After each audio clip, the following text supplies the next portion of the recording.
এখন শীতের সময় বেশি বেশি হিট বা গরমযুক্ত খাবার আমাদের খেতে হবে।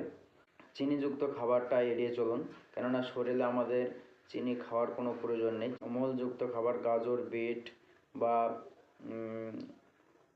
আলু, এই খাবারগুলি। তারপরে আপনি ডিম খেতে পারেন।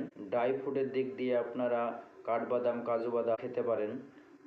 রাত্রেবেলায় বিশেষ করে কম খাবার খাওয়াই ভালো, কেননা রাত্রে হজম শক্তির কাজটা একটু কম করে। আমরা আমাদের শরীর বিশ্রামে পড়ে যাই, খাবারটা হজমটা কম হয়। যারা আমরা অ্যাকচুয়ালি মাঠে কাজ কম করি, তাদের রাত্রে খাবারটা একেবারেই কম করলে শরীর স্বাস্থ্য ভালো থাকবে। অ্যাকচুয়ালি আর একটা বিষয়, সেটা হচ্ছে জল আমরা শীতকালে কম খাই, কিন্তু শীতকালে জলের ঘাটতিটা বেশি হয়। তাই আমরা প্রয়োজন মতো জল খাবো, আমাদের শরীর স্বাস্থ্য ভালো থাকবে, স্কিন ভালো থাকবে। জলের অপর নাম জীবন, এই জন্যেই জল খেলে শরীরের লিভার ফাংশন থেকে শুরু করে স্কিন খুবই সুন্দর মনোরম থাকে।